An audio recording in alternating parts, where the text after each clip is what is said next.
All right, is this working for you guys?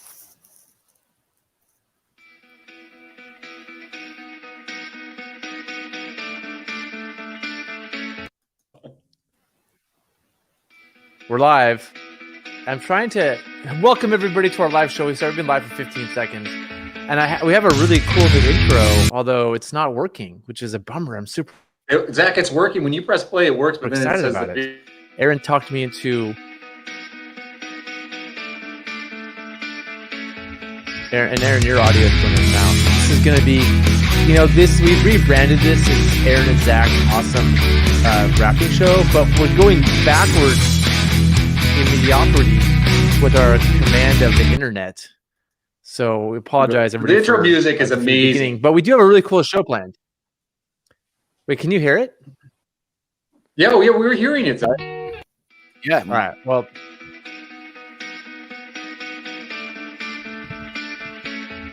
You guys are both on mute right now. I don't know why you're on mute, but you're both on mute. Oh, you guys can see and hear it.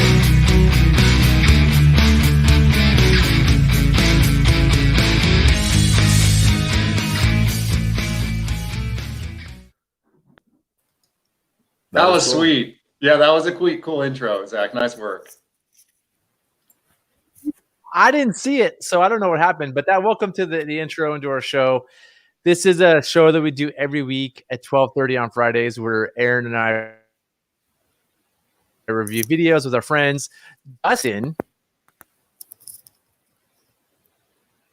has decided to join us, which is super exciting. Dustin's working from a remote location, so he may have some audio issues along the way.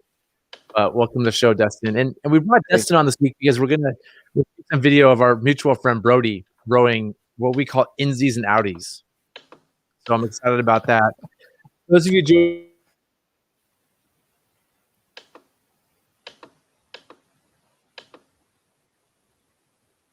You're muted, Zach. Oh, there we go. Yeah, I'm having a hard time hearing you, Zach. What's going on with the software? Is this your, sir? Is it your or me? That's the problem. Dustin, can you hear me okay? I can hear you great, Aaron. But Zach has been cutting in and out. And I think the software that we use for this is really struggling right now. Okay. I don't know what it's trying to do. I'm going to log us out of this and try to log back in, everyone. There's just so many technical issues right now with the software. Yeah, you're really grainy too, Zach.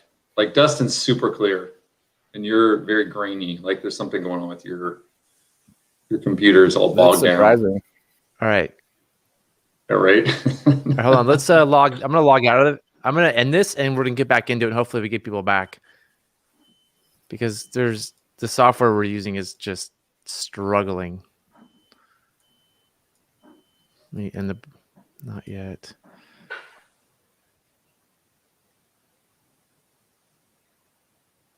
I think he's going to send us another link, but we'll talk about it. We'll talk about, hey, everyone, welcome to Zach and Aaron's awesome rafting show. I got Dustin here as a guest today. Dustin, thanks for joining us.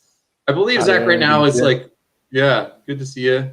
Zach's rebooting his computer or something. He's having some technical difficulties. So make sure to let Zach know that he needs to learn to be better with technology. So that's he takes a lot of pride in his technology. So I know he's. Hold on, Aaron. You bagging on me? All right, I'm back. It might have been my fault somehow. My computer might have been struggling. Yeah, we were totally bagging on you. The show was going without you. That was actually awesome. We were just doing the show without you. Probably way better without me. So sorry, everybody, for the technical difficulties. I think my computer was lagging and causing problems. And so this week we're going to have Dustin. Welcome, Dustin. I'm sure you already introduced yourself. Well, thanks again, Zach. And we're going to talk about our friend Brody's run of the wind. Oh, it's trying to do the same thing. My computer's doing some things in the background that are taking bandwidth. But I want to start this week with some just Swiftwater rescue stuff, Aaron. I didn't tell you guys about this, but I have some video I found on my computer we already showed some of this video previously, but I want to talk about just some general rescue stuff. And I think it's just good to do. I think one thing I really enjoy about doing the show is just looking even at good examples of rescue, and it just brings up things to talk about. So I'm gonna. And this is yours. a good example. This is a good example, and this is of you doing rescue stuff. Is that what I'm hearing? Or your company doing? I'm running the drone. I'm running the drone. So this is Michael and Nick. We just went out and did some practice, and we took some video. So it's not perfect, but I think there's some good things in it. I want to take some time and point those things out. So before we get to the video of Brody running the wind, which I think is super cool, this is like our vegetables. We're gonna eat our vegetables first. We're gonna talk about some rescue stuff, and then we'll get into to talking about Brody's run. How does that sound today, guys? Sounds great. Sounds great. Okay. So I'm gonna make this full screen, and I might pause it at times like we do. So what I have here is like the drone video and the GoPro and the boat at the same time. And just to set the scene, we were basically just demonstrating here what it's like to attach a rope to a boat and pull it to shore. It's just starting from the beginning. Have we watched this before on the show, Zach? We watched the drone footage in the upper left. We didn't see the GoPro footage. And so one thing I want to point out is how important it is to have something on your person to make an anchor to the boat, right? Like Michael has his flip line, which he's able to quickly deploy as an anchor using what we're dubbing are we dubbing this the Cavagnolo method? Sure, I'll take it. Yeah, around the tube. Look at that. Done. Nice. I mean, it's pretty easy in this situation, right? Because the tube's super accessible. But yeah, done. Yeah. Well, usually there's at least one tube super accessible. But that may not be the tube you need to pull on. Oh, geez. Right. Here we go. But anyway, I think that the discussion we get into here is I think tying around the tube is a really good idea. I just don't think you always have access to be able to get a rope or an anchor around the tube. Well, then depending on how that floor is laced in, like it may be really hard to actually get it through that floor, depending on the boat. Well, this is the hardest boat. This is a wing boat. Yeah. The wings are the hardest to get it through, I would say. And you can still poke it through pretty easily through the wing boat. I mean, it's very doable. I'd say the problem is probably more with the hypalon boats, I guess. You're right there, Dustin, where they only have holes along the sides. They don't have holes along the ends. And so those boats would be trickier. But the Sotars in the wings, since it goes all the way around, that'd be easier. That's a good point, though. It would be harder. In those I think I made the same point, Dustin, how the wings would be the hardest. And then you saw how easily Michael did it. So it kind of, he didn't have too much trouble doing it. Of course, the tubes are very easy to get to because it's just a boat stuck on a rock. It's not wrapped or anything. But if it were wrapped, then the tube would be out of the water, and all you do is you're behind the boat, and you just poke it through the back and then reach over and grab it. Yeah, but you're on a rock. You're on a rock, easier. barely hanging onto a rock, and you can't get to the end of the boat. We've had this debate before. You're gonna say it's gonna be easier to feed it through. Here's what I think. Here's what I think, Aaron. D-rings? I think generally, personally, I think yes. But I think this is a really cool tool to have in your toolbox. And you're like, oh, man, I can access the tubes. Let me go around the tube. I think this is a cool option to have. Okay. That's my take. And one thing here is he's tying a figure 8 on a bite. I think this is a knot that everybody should know. Right? He needs to attach a rope to a carabiner. And, most river guides know it, but I would say a lot of people don't know it. And so I think if you're the one stuck on the rock, right, you need to know how to do an anchor under your boat and tie that knot so you can attach a throw bag to the anchor. What do you mean a figure 8 on a bite, Zach? What do you mean by that? Well, if a one figure 8 is just one piece of rope looped around it, a bite makes it at the end. Oh, on the throw bag. Yeah, I got you. Yeah. And if you remember right, this is when he threw the throw bag and it almost hit the drone. He had to rethrow it. I also the bag actually broke. Appreciate the fact. Oh, really? Yeah. Go ahead, Destin. Sorry. Well, I appreciate that he's doing it. He's throwing the bag from the boat, and the rescuer on shore is not trying to get a bag to him. Does that make sense? Michael in the boat here has a much bigger target to hit the shore than a rescuer from the shore throwing a bag to the boat. It's a much smaller target. Yep. Yeah, that's what we talked about actually when we did this. It's that specific thing. Like, Okay. usually Yeah, what yeah. happens is somebody on shore is thrown to the boat person, and you're always trying to fight. That person Right. misses it a lot, but when you throw to shore, it's a little easier. Yeah, I think that's a good point. And also, I really love his rope management. Michael's really good at rope management in these situations. Like, he's taking his time, making sure he has good control of the rope.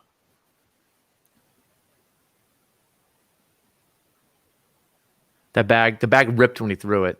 Those old throw bags I made, Destin. The bag ripped, and that's why Yeah. it went weird towards the drone, and why he has to do this rethrow.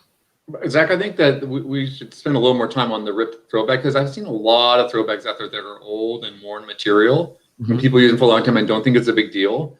And like, if they rip at the wrong time, you can have all that rope all of a sudden out in the bottom of your boat, floating downstream. Like, it's like maintaining your gear again. And I think a lot of people don't think much about the throwback. It's like, oh, what's the big deal? It's like, well, it's actually a huge deal if one of those rips. So you can see there that it's ripped a little. I don't know if you can see like that spot. There's already a rip in it. And then when he throws it, it's a catastrophic rip that causes a bad throw. So I think that's a really good point, is that there's a gear maintenance part here. Yeah, and not just for the throwing of it, which that's a problem too. When you throw it, it doesn't work right. But I'd be more concerned because we've used them so rarely that it would just fall apart in the bottom of your boat. And the other thing I just want to point out is that this is really what happens. Like, we on land, we can practice rethrows, but you see Michael, who's very good at rope management, is still struggling a little bit with the ropes. Like, I think that's reality. When you're on a boat, everybody's watching you, things are moving, you're trying to find places to set things down. Like, he's struggling with the ropes. And again, he's really good at rope management. I think this is a dose of reality right here.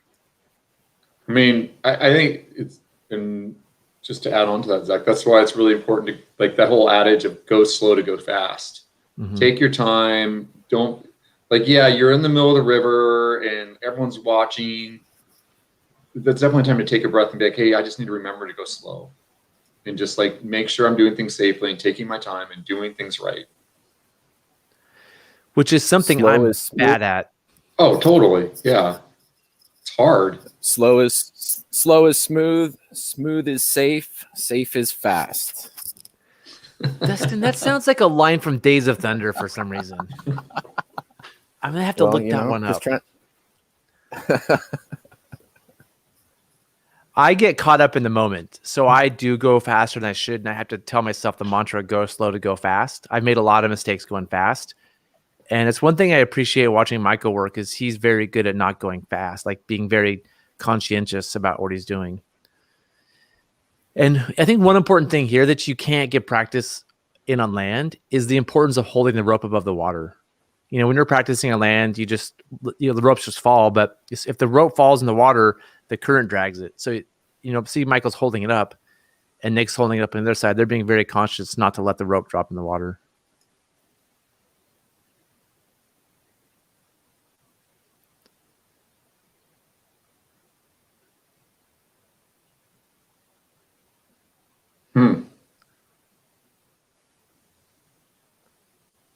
There it goes.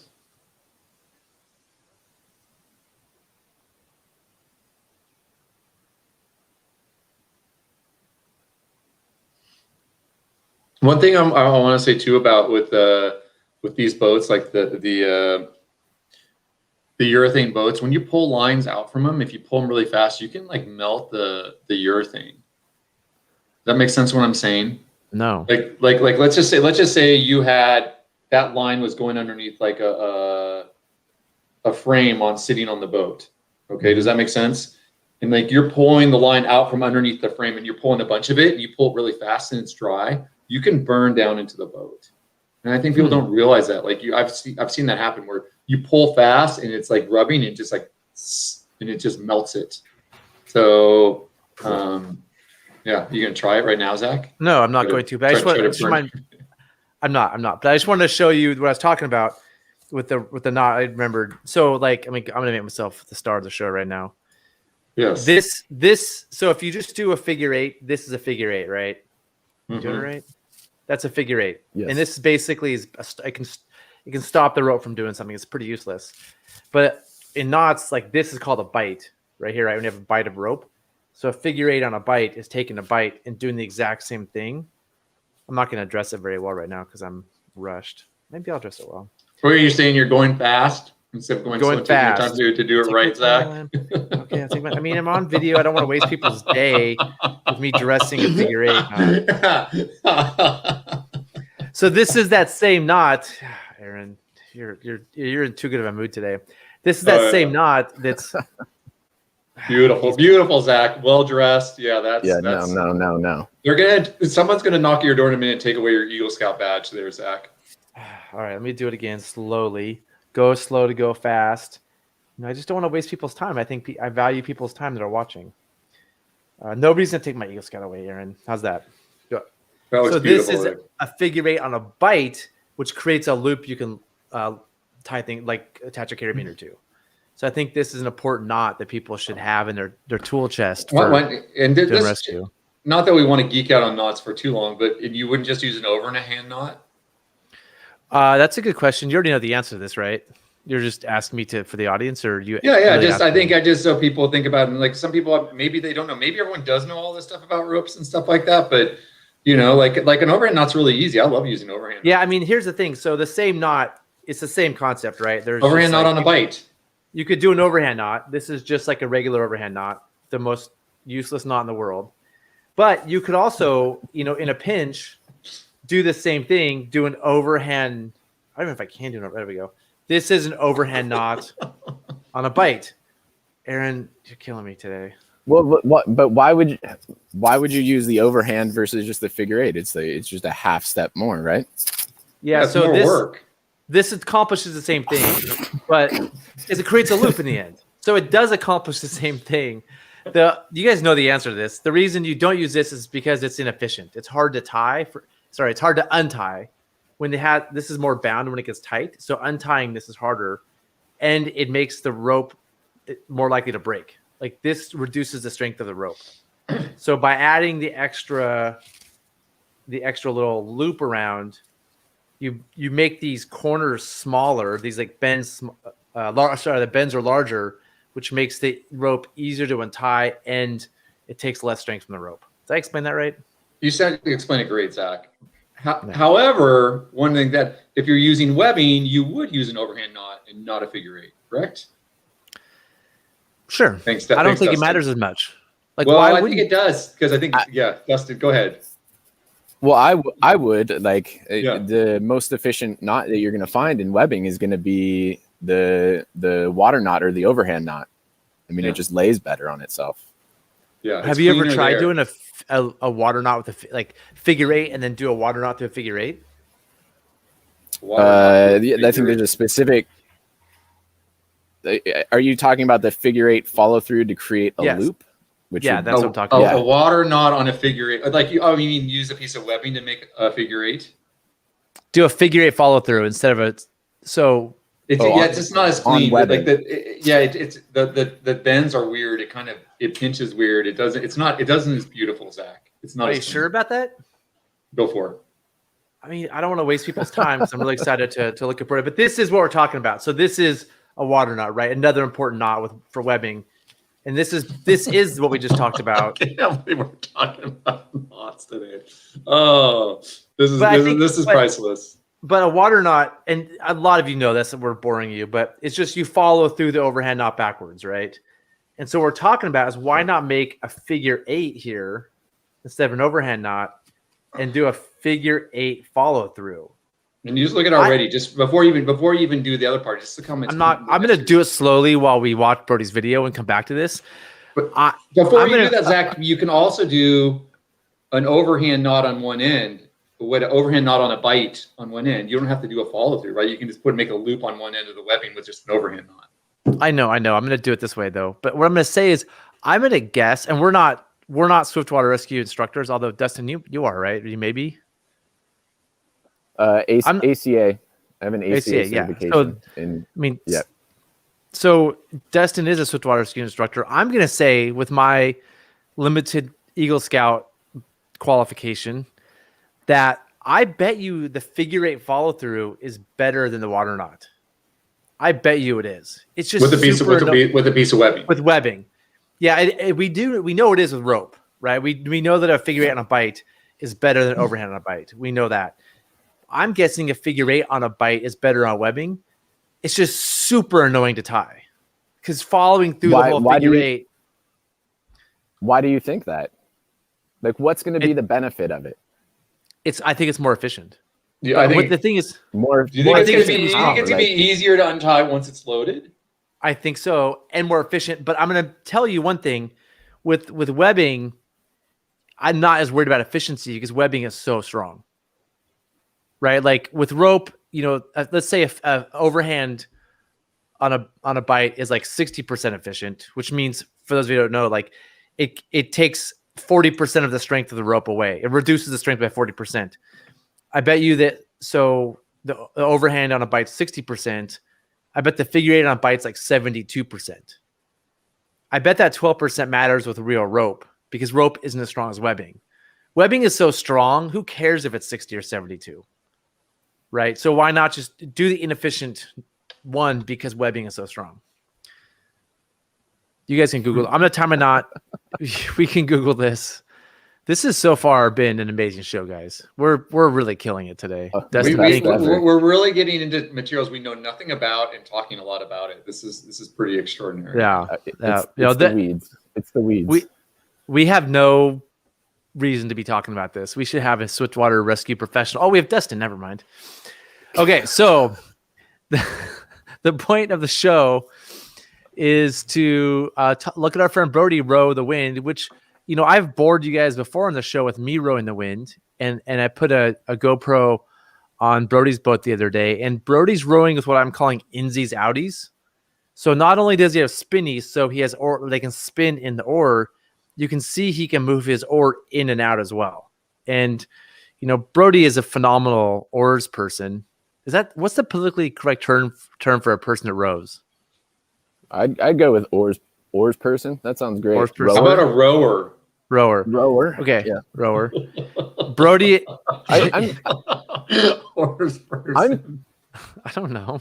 I'm curious. Like, is there an actual, like, I don't know it, but is there an actual term for what you're calling Insies and Outsies? Insies, Outsies? Yeah, it's called Insies and Outsies. It's the name of a rapid, right? Okay. No. So first of all, when people call them open oar locks, that's probably the real term. I prefer the term spinnies. That's my term for open oar locks, right? I accept that there's a more accepted term than spinnies, but I think spinnies is funny, so I'm going to go with it. There is no term for not having being up against your rubber stopper. So the only term that exists is called Insies and Outsies. There's no other term. Okay, let's back up then. If you're a person who rows with spinnies, what are you called? Oars person. Okay, but if you row with pins and clips, what are you called? You're not called like a spinner? No, you're just spinner. You're a spinner? What are you talking about? Dustin gets it. You're a spinner versus a pinner, or you're a pinner, a clipper. A clipper. No, I mean, I like to think spinner. You guys are getting too into this. I've almost finished my figure eight on a bite follow through. This is a terrible show today. Oh my god, it's amazing. We haven't no comments. Everyone's left us. We are like nobody's listening. I am not taking responsibility for this. No, Dustin, we usually don't have this bad of a show, and I'm going to say this is the first time I believe you've been on in a while. So, we may have to throw you under the bus on this one. Okay, before we get to Brody's video, which is what we promised everybody, I'm going to show. Oops, the wrong thing. I'm going to show you guys my figure eight follow through.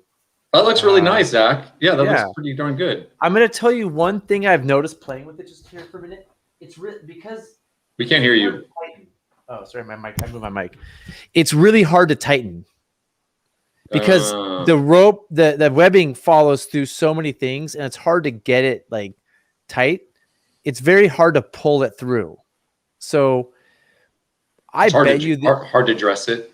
it's hard to dress it, but it's also hard to get everything through it. So it looks to me like, just from looking at it, it's more efficient, and at the end it would be easier to untie. I just think it's annoying to tie and annoying to get tight. That's my theory. Well, I wonder if it would slip out. I wonder if it would slip out when under tension. It won't slip out. The reason that the water knot you want such long tails is that it has the tendency to work itself undone under tension.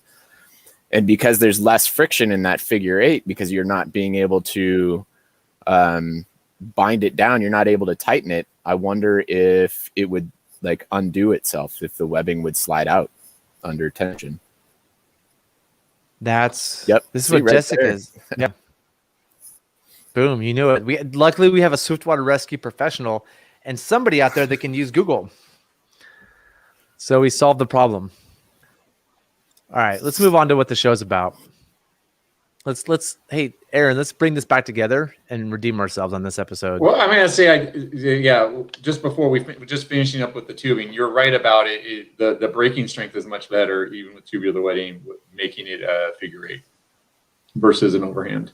I just you just researched. Yeah, I mean, it's like 80. Efficient. It's around 80% to 60%. Yeah. So you retain about 80% versus 60%. So it's more efficient. I bet it's easier to tie. It's super annoying to tie. And according to our crack research team and our Swiftwater expert, this is funny. Let's get back to this comment. It might come unslipped.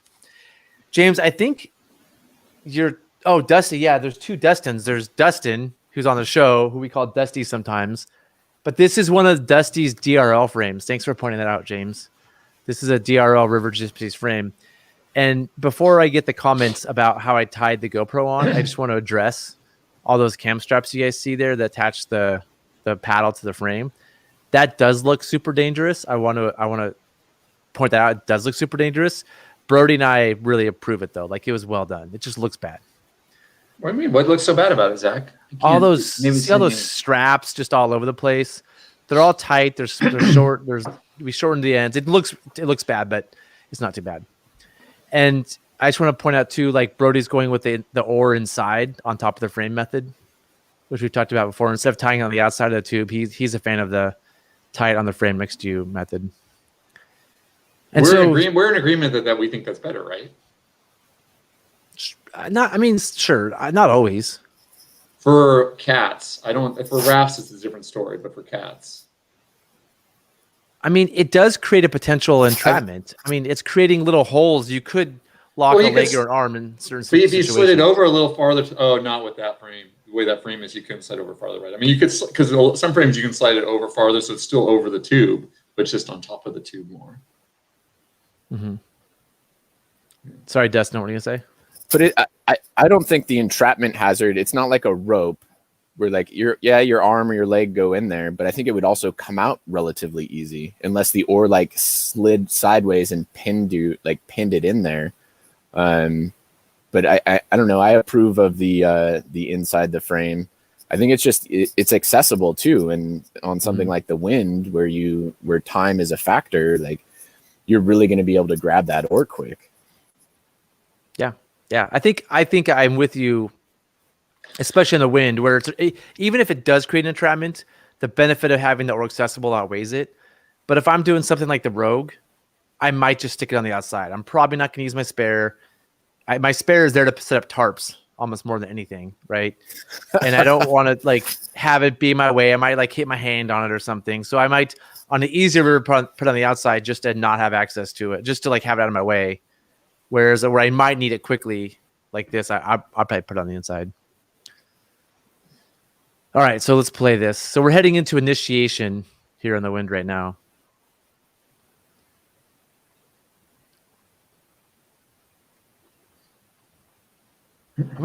Guys, and so everybody knows, I'm gonna go back a sec and point something out just super interesting to me, probably only me.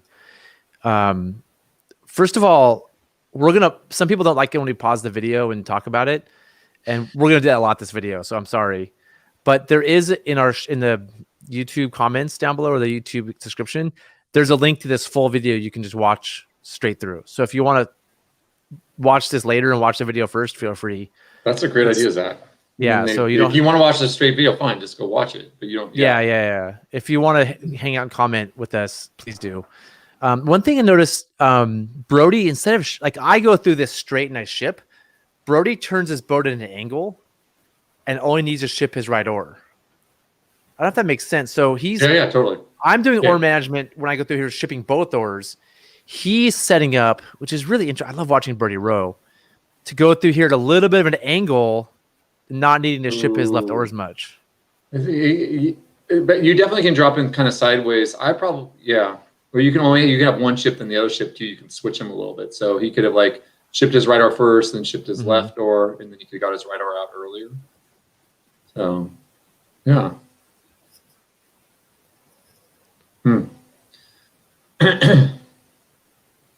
And Dustin, you are an Insy and Outie person, right? Typically, yes. What's the advantage? Yes, this is how I would prefer to row. I think going back to the idea that this is where I learned primarily. Actually, that's not entirely true. I learned how to row with oar rights, and my first you might appreciate this, Zach. My first commercial trip on the Rogue was actually the first time that I had to row without oar rights, and so it was just something that I had to do. Nice, yeah. But it's a progression, right? Like when I first started doing it, I was rowing on those rubber stoppers, and then started to find benefit in being able to move my oars in and out for things just like shipping. I think there was a few episodes back where there was a comment made about when you go to ship your oar that you have to move out of the way, right? Otherwise, it hits you in the PFD or the chest. Yep. With the Insies and Outsies, right? Brody, as he goes to ship, can like slide his oar out a little bit and then push it forward, so it misses his body entirely, and he doesn't have to shift his weight or move his body to get that to ship. So that's a benefit of it. Well, I'm gonna say I like the Insies and Outies too, and I think for a couple of reasons. I like Insies and Outies. Like for easy rivers, not for super hard stuff, but for easy stuff. Because I also like it because you can change where you're pushing from. So you're not pushing the exact same spot all day. So you can like pull on them a little bit more. Or if it's like there's some really swirly current and stuff like that, you can get ripped out of your seat. You can Insy it a bunch, change your lever arm, Zach, and then you can make it way easier and you can still pull. You can still catch water. So you can just slide them in and you can still make movement even when normally you get thrown around by oars, just moving them in a little bit. Or there's those places where you just need to dig them in and just hold it in the current. You can hold those oars in the current, and if you're just holding them in the current and you're not moving them, the lever arm, it doesn't make a big difference at that point, right? Because you're not trying to move the water, you're just trying to hold them in there. So if you pull them up, you can hold them there. You're getting a lot of force on that boat, but you're not putting as much force on yourself. I get so to be honest with you guys about this. I don't mind spinnies. Like people think I'm only a pins and clips guy. I run spinnies. I don't mind them. I really can't handle Insies and Outies. I just don't. I haven't done it enough. And every time I do it, the oars are moving around on me too much. I don't have the ability to like control them. They slip out on me all the time. And I'm guessing it's because I haven't done it enough. Right? Brody's obviously done it a lot. Right? He knows what he's doing. And Dustin, you mentioned it's a progression. Right, like a good progression is to start. I'm trying to explain that. And I'm guessing what you're thinking. You start with oar rights to help just not worry about that at all. Then you go to just full spinny, but use the stopper. And as you get better, you move. You don't even use the stopper. Correct. Is that a progression you suggest for most people? I think it's a great progression. You just have to be okay with something new, right? Like you're increasing your kind of vulnerability out on the river. Maybe you don't go like try this on a hard, like try and step up in, a hard river and like open oar locks all of a sudden. But I think that it's a great progression. But you do have to want to be able to learn. Does that make sense? Um, Are you saying I'm not get willing to comfortable learn? with oar rights. He I is. didn't say Yes, that. He is. He said exactly. He's in a very subtle way. Zach, he's just saying you don't have. You're saying you don't have the athleticism to do it as well. That's the how other part. Dustin rolls, man. That was a very slight burn. I heard it. But you have to be right? You get comfortable with oar rights. You have to then want to take them off to progress. I guess it'd be kind of like, you have to want to progress to class 4 or class 5. You have to want that. If you can be fine, you can be a very confident class 3 boater, or you can be just a really competent rower with oar rights or pins and clips. I don't think that there's a right or wrong to it.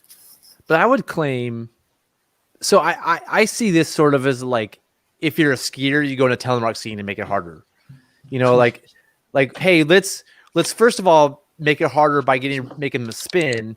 Then let's make it even harder to make them go in and out. It's almost like you're so good at something. It's like having a fixie mountain bike. Like, I can mountain bike so well, I might as well do a fixie. To me, this is sort of like that. I'm so good at rowing. Give me more degrees of motion to make it harder on myself. Well, but like we were just talking about, there's benefits to these things. There's trade-offs. Yeah. But I wouldn't say they're all. I'd say that's a benefit. Maybe you can either, when you're shipping, like push them out, or you can lean back without having them. The other, or move side to side. So there's just different techniques. And I'm going to say overall, you're better off if you're shipping your oars a bunch. You're better off with pins and clips or rights. Way better off. Because if you're shipping them back and forth, you lose your when you bring them back around, you can't just drop them back in the water. So it's like going and saying like it's an advantage for shipping is like, I think like overall bigger disadvantage. Yes, in that one aspect, it's an advantage. But if we can go back for a second, Zach, I think I want to go back, but I want to mention Bruce's comment, which I love. He does have the stops. And when we say don't use the stoppers, it just means you push them out of play. But I'm wondering, before we go on, I know, Aaron, I'm going to keep your comment in mind. Dustin, is the next step of badassery to have no stopper at all? Just take it off and run full, like there's no backup? I wouldn't do that. And I don't think I've ever seen anybody do that. I mean, that says the ultimate statement, right? Like, I don't even need those things. You know what's nice is, like, if you're in some calm water and you want to take a break, like, I just drop my oars, and with that stopper it'll keep it in. But if you remove the stopper entirely, your oar is just going to slide right out into the river. Yeah, that's why I think it's funny. Yeah, Peter asked the same thing. Does anybody row with no stoppers? I'm telling you guys, that's the next trend. This is sort of like the tele skiing of rowing, is having no stoppers and no life jacket. Yeah, wear a life jacket. I mean, it's the same thing, though. It's about a factor of safety on what you're doing. Like, why not just go for it? This is what I was going to get to, is what Peter brought up. And Peter, great points here. Do you want me to go back in the video for some reason? No. Don't need to go back in the video. Just going what Peter said there is that, like, you don't need to use them as Insies and Outies. You can just use them as Insies, where you can pull them in more. And I don't do the Insies and Outies that much, a little bit. But more in general, I'll pull them in a little bit just to change my push point. But I never want them out beyond a certain point. So I'll have them set up at the farthest out I want to go. But then I'll pull them in more to use it different to change that lever arm. So I think that's the first part of it. And the second part that Peter talked about is you don't have to take the rights off to practice without rights. And I think a lot of people forget that. You just pull them in a little bit, turn it upside down, and you can practice rowing without them. You can also get a little flip thing, but the flip ones. So I highly recommend. Yeah, the flip ones, you don't even need the flip ones. Just use the ones you have. Just pull them and turn them upside down. What do you mean pull them upside down? You gotta pull them off. No, Zach, Zach. Okay. You just turn it upside down like that? Yeah. I'm just gonna say this is really cool for those who don't know. This is the Make yourself big. Make yourself big. You can't see very well.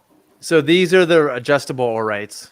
So they're ready to go, and then you just turn them like that, and you're not using them. Now you're spinnies. Now I don't know why anybody would get anything but adjustable ones.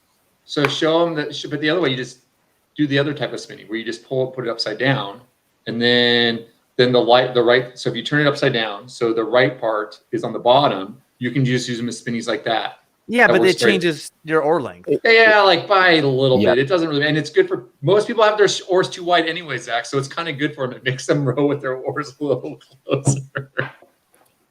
So go ahead. I will Okay, say this one is- other.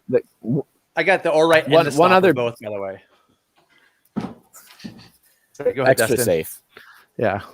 I think the other thing that I found with the Insies and Outsies, as you put it, I can change the like where my hands are. I can change the ergonomics of my stroke based on whether I want to push or pull. When I'm pushing my oar, when I'm trying to push the boat forward, I like to have my hand like kind of right in line with my shoulder in my power position. But when I pull, I like to have it out just a little bit more. So I have the ability to adjust where my hands are based on my stroke and how I'm going to maximize the efficiency of my stroke. So, Dustin, are you saying you like them closer when you're pushing and more further apart when you're pulling? Yes. Yeah. That makes a lot of sense to me. But That then makes a lot of sense to me. you don't have to do Insies and Outies. You can just do Insies. So you can have the outermost point be where you like to pull from, and then you just can pull them in a little bit to push. Yeah. And you don't have to worry about that. Right? You don't have to, because I think there's a whole different ballgame between pulling him in a little bit and like where he's rolling with them, like that's badass, because like that's hard. Because then they slide out and you're just like, whoa, you're just way out of control. Like that's way harder. And the other thing I want to bring up here is, Dustin, how many days of summer do you and Brody spend rowing boats? A lot of time. Yeah. You know, and most people, like there's a lot of people who are private boaters who are listening in. I don't know if they're going to get the hours in to get there, and if it's even like worth their time to do that. Like, is that, think about how long it takes to, like, I don't run total Insy outie unless it's really easy. I wouldn't want to go on the wind Insy outie, because I haven't put the time in. I feel like you got to put a lot of time. I wouldn't either. I agree. Yeah. Like Brody and I keep talking about like all Insy outie to help in a clip, and we get to put it in. We're like, nah, never mind. I'm afraid. I'm actually afraid to do this. Yeah. So next question for you guys. Sorry. I want to hear what Dustin has to say. Well, I was just going to say, I think that's a really good point, Aaron, that it's stick time. Do you have the time on the oars to practice this and perfect it? Yeah. There's some good comments here. You want the stopper?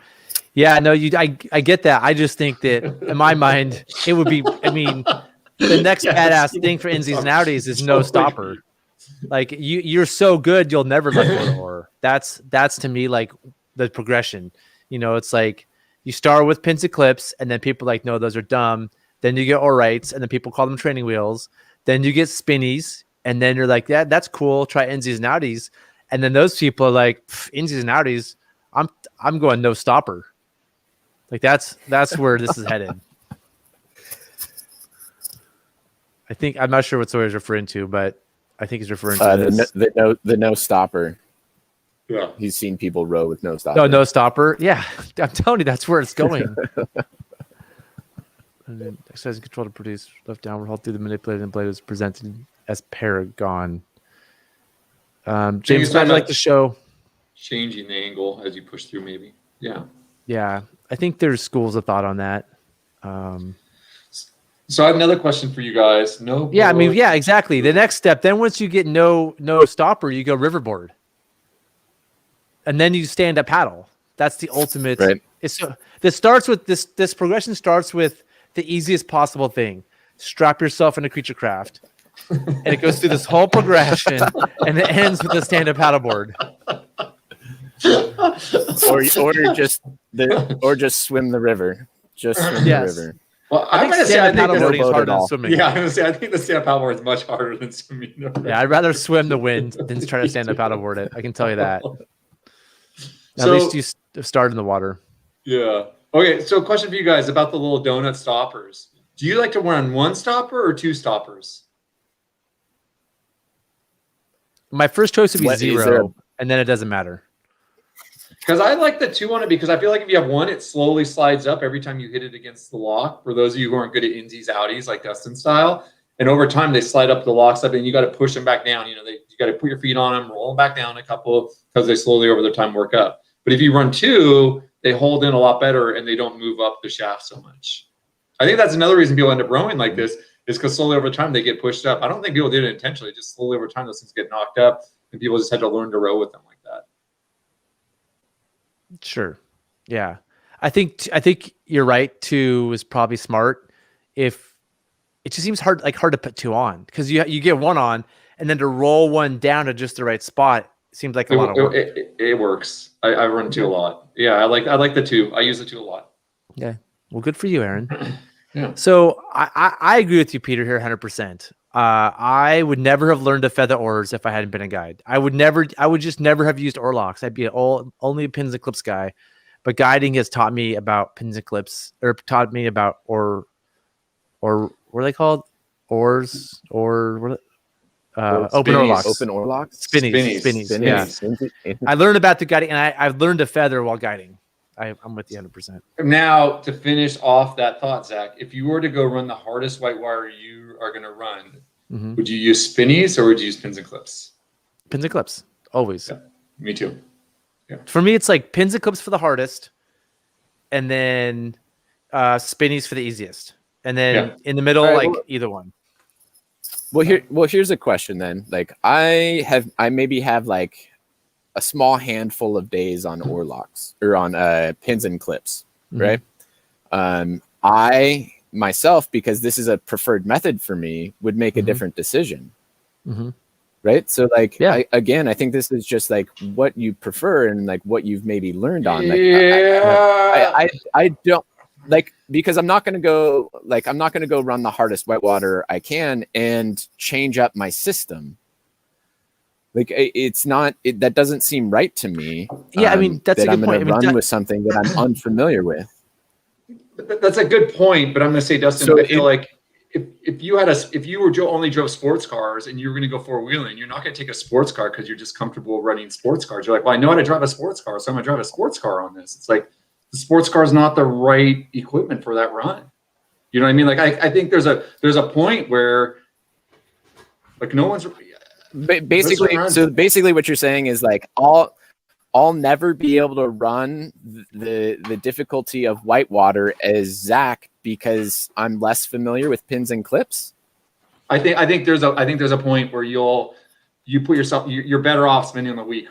You're better off doing a couple of road trips or using pins and clips and getting comfortable with them and then going up there and doing certain runs. I think you're going to be safe. We did learn that Nate, who ran Golden Gate and did that badass seal launch, did that with open oar locks. So I'm going to make the point that like I think that the pins and clips is a better tool for harder rivers. I believe that running both. That's my experience. I think Aaron feels the same. I think the massive advantage is you hold on to your oars. The biggest advantage is when you get thrown, your oar keeps you in the boat. Where with spinnies, you fly out of the boat with your oar. That can be, I was looking for my bungees. That can be overcome with the little bungees that hold the oar in place. And Mad Catter. So I feel like if you run your open oar locks with oar rights and the bungee, that's equivalent to pins and clips. I disagree, Zach. Totally disagree. Why? Because you're missing. No, because like the big difference isn't even that part. The biggest difference to me is you're shipping your oar. When I bring my oar out of ship, I can drop it in. Boom! I don't have to look at it. I don't have to make sure my oar is never spun sideways. With oar rights. Oh yeah, but he's done. I'm curious. Rights. Okay, I'm rights curious, with the thing. I'm in. If it's rights so with the little I know, thing. Yes. Dustin, we're gonna let you break in, but what I'm gonna say is, in my opinion, because you never learned pins and clips, it's what you're saying is why go put in 1,000 hours to do pins and clips, and the solution for that progression is like get really good with Insies Outies, and then when you go run class 5+, throw on the oar rights and throw on the bungee keepers, and it's the same thing. Mm-hmm. But if you're using rights, you might as well use pins and clips. It's pretty much the same, unless you never learn pins and clips. And then you don't want to buy a separate set of oars and the pins. Okay. Right. Okay. You just take your setup. Take your setup. Sitting there on the ground and you're like, oh, hey, you can take this or this. I would take the pins and clips, Right. but I think somebody who's never run them is like, that pins and clips are stupid. Why would I run that? That's stupid technology. I love my open spinny whatevers. I just want to add on some bungees and I'm good. You know, we used to have people down at I Great guess Team use. Sorry, go ahead. Well, I'm curious. Like we keep going back to this idea that the shipping the ore is really kind of the crux of this discussion. Like shipping the ore in spinnies versus shipping the ore in pins and clips. And the wind requires a bunch of ore management and shipping ores. And I'd be curious to see like if Brody ever misses a stroke after shipping an ore. My feeling is that he's able to rotate it in his hand in a manner that doesn't move the blade around a lot. And when he comes back to it, he's fairly confident that it's still in that right position. And I'll say you're right, Dustin. However, you can't do that. You can't do that until something doesn't go right, until you get off of plan A. And I think that's the problem is when you get on plan B, when you get thrown up against a rock wall real quick, and then you got to hop back in your seat and you got to start taking stroke again. And then your ore spun sideways, you got to get your ore back. Like I agree with you. Like in general, as long as you're on plan A, totally. I think the big advantage I see is like when you get off of it, you're getting thrown around and you're getting moved around and something doesn't go right. And you got to grab someone to come back and grab your ore again and get back going. Having them in the right spot where you let go of that ore, when you get your hand back on the ore and you put it back, you know you can pull on it right away. If you get that ore blown out of your hand, you can grab it, boom, you're going. And I think that's because I agree with you. Like, and you watch him, he'll have minimal problems. I mean, it's Brody. Brody is going to style this. I mean, it's Brody. I mean, nobody. I mean, he's just really good at this. Like, he's not going to make. You're right. He's not going to make a mistake. But I think this is rowing at this level is something that not many people get to Brody's level. Yeah, it's going back to the number of hours he's put into him too. He's you know. But then I would say if like Brody goes up and does some harder runs than this, I'd be like, dude, I don't think you want to do it that way. That's what I would tell him. Like, I think Brody recognizes that. I mean, he asked me about the bungee thingies. Yeah. So I talked to him. He's like, oh, the bungee thingies would be kind of nice, you know. So he wants to try them out because I think that if he went and did something steep, he'd want that. There's some good comments here. Oh yeah, oh, geez, gotta catch up. Michael, yeah. Orlocks never row with a stopper. That's impressive. Crazy. I didn't know. Maybe Michael. I don't know what type of water you're running into. I think like if you're running a lot of fishing stuff and you're putting on a lot of flat water, that's a little easier to learn it in there. But it is impressive. Some people can do it pretty easily. So, and maybe you're like Zach, Michael, and you got your rowing merit badge when you were a Boy Scout when you were like 12, and so you just learned that motion and it just ingrained in you. Peter, I'm confused by this. Maybe I'm better reading this. Is learning a stardom without oar rights. Oh, got it. Yeah, I think oar rights for teaching are really important. People call them training wheels. People make fun of them.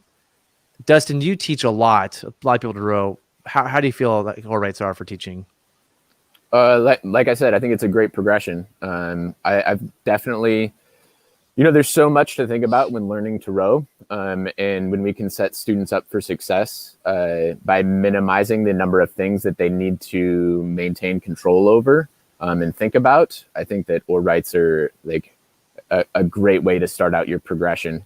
And again, I don't think that we should be shaming folks for them.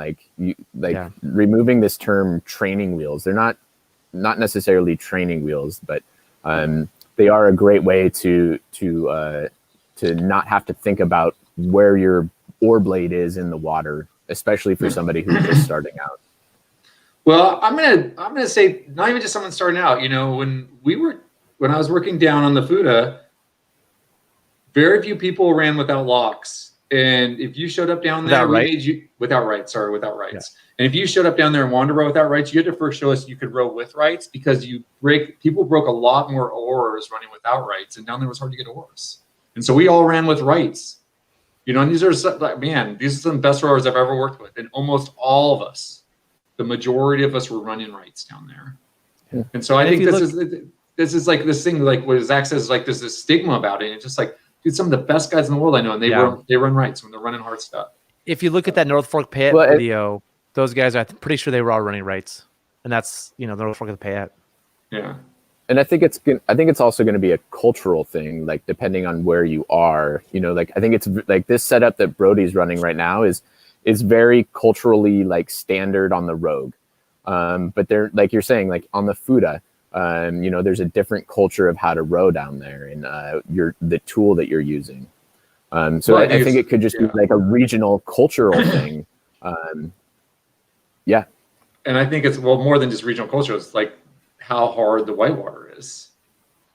Like, which is, as I keep going back to the hard stuff, you see a lot less spinnies, a lot less of that. You see a lot. Yeah, I think more. the people are learning with they should be learning with oar rights, and then they feel like they've graduated to not using them. They're like, oh, I don't use them anymore. Then those people talk down on people that have them. That's where the training wheel stigma comes from.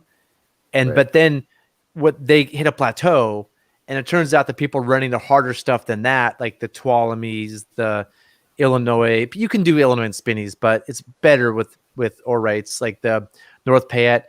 Then they start going back to having the oar rights to have that blade control for the things Aaron was talking about. But I think go ahead, Destin. Well, I think this is a great discussion, and like I always encourage my students to go out and gain the experience, right? Because experience is going to give you the judgment. Like you can sit here and listen to us debate it all day long, but until you actually go out there and do it yourself, like then you can start to inform your own judgment. Whoa! Are you telling people to go boating instead of watching our show, Dustin? Slow down. You may not get an invite back. But and I think you're right, Aaron. Like I think it would benefit me to go out and start working on those 10,000 hours with pins and clips. Like I don't disagree with that. And I don't think it'll take you that long. I think that's the thing is that if you can row a spinny, I think that the transition from spinnies to pins and clips is really easy. It's annoying because it's annoying. Are super annoyed by it. Like this is dumb. And it's very frustrating because you're used to being able to do things you can't do anymore. But I think also they just want to be cool and they want to complain about it. They want to be like, oh, this is dumb. This is below me. The thing about pins and clips is it forces you to ship correctly. You have to. And so if your shipping isn't dialed, people really struggle with pins and clips. I want to, Peter says he came out of his Rafting troublemaker while rowing because of spinnies. That's the thing. Totally. If you had this is my point. If you had pins and clips or you had the bungees, your oar stays in place and gives you stability. Michael says he's referring to his comment earlier about rowing oarlocks about the stalker. Yeah. I mean, that's so he's saying he's row without, and so he probably put a lot of time in on rivers where, and like we talked about, I think those rivers are better rivers for running the open and running, like they said, Insies, Outsies, on that more mellow stuff. Brody is great. Yeah, we should watch more Brody and less of us talking. Good point, Peter. Yeah. Difference between styles and regions of the world. Gear. Yeah. I mean, yeah. What helps with this show is if we have video to talk about. So and hopefully this stuff comes out. But let's get back to Brody's video because it's just fun to watch. It's fun to watch him row.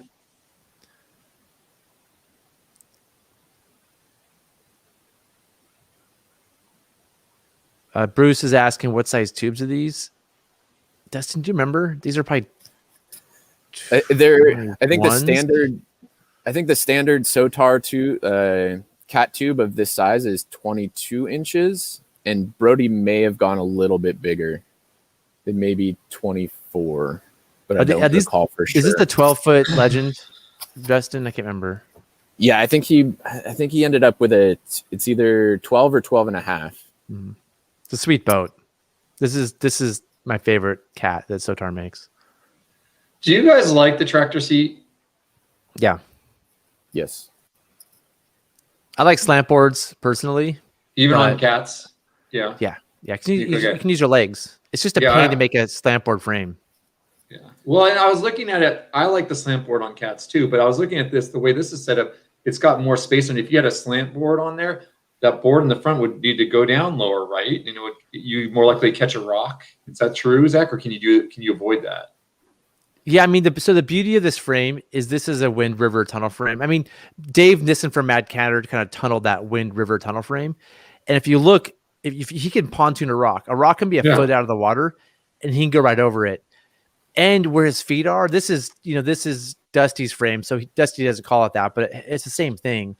There's also where his feet are, something to lock his feet in place, but not lock in the dangerous way. So your feet can kind of go in there, but not get trapped. So both frames have this.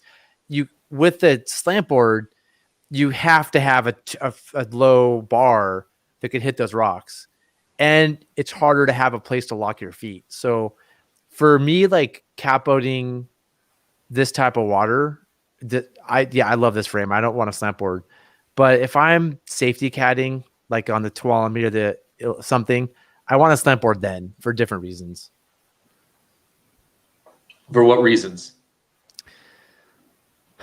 I think you can use your legs. I'm not going to worry about pontooning rocks, right? If I'm not worried about pontooning rocks, I don't need a tunnel effect. I kind of like being able to use my legs when I row. Move them. You can move them around. Power. Yeah. Yep. The other thing too. Also, if I want to pull swimmers in, you can jump around a slant board more to do things like pull swimmers in when you're safety catting. Versus here, you're kind of locked in place. It's really hard to move around on the boat because you have to get locked back in your position to get going again. Yeah. The other thing I was to say with the slant board, do you have a push behind you down low, a bar like kind of straight? If you go below Brody's butt and have a bar going from side to side below there, so you can put a foot behind you, and then you can really push. I like that too, to have the foot bar below me. Also, because I look at this and like both feet are out in front, you're kind of in that sitting position. It's hard to like you're doing like a crunch every time. It seems like you can't get that power. It's not too bad. When I can get it. He does have those scout bars on the side and could likely get one foot or the other to get behind him. Maybe not in the greatest position, but there are those scout bars, so he could stand up in this raft. So like I would move my right foot kind of back a little bit, like what you're talking about, Aaron. And when I'm rowing scout bar frames like this, I just keep my feet there. It works fine because it's pretty cool how you can pull back on the top of your foot. I see what you're saying, Aaron, but when I'm rowing this type of frame, my feet are in there and I keep them there the whole time. Unless I have to jump up and down on the boat or something, like I'm stuck or whatever. So here we are. We're in Ramshorn Rapid right now. He's run all the entrance stuff, and so this is above the final drop. So this is the final drop down here.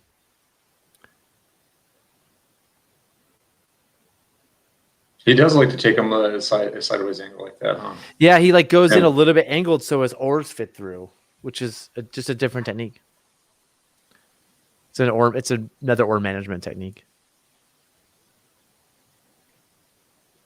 And what I'm noticing though when I watch him row is although he's using insies and outies, he's not moving them insy outie very often. Like they're pretty much always there. Yeah. Well, it's nice that they turn easier when you don't have them resting on the bumper too. Like if you have it just a little off the bumper, they turn easier. It's smoother. Does the bumper create some kind of friction? Is that what you're saying? Yeah, totally. Yeah, definitely. Do you guys put wax on your rope so make it like turn better? Like paraffin wax on them? Do you ever do that? No. You put some paraffin wax on them, and then it makes them kind of spin better. That's interesting. Some of our older oars like squeak if they don't have water or something on them, and like when they're dry, they will squeak in those oar locks, and it's kind of annoying. And so we've played with a few different things, just like oils and stuff, to put on those ropes to reduce that squeaking. But I've never had too much of a problem with the friction. Yeah, the paraffin works great. You just like rub it on them, and then it just like kind of fills in, and it makes it like stops the squeaking too. Yeah. So Brody's been safety for these kayakers for a little bit. Yeah. And actually, I think the paraffin makes it grab a little more, so it's not doesn't slide quite as much up and down. I believe that's the idea with it, but I'm not sure. I thought that's what it was. I'm not an expert on spinny insy outies. Sounds like you are.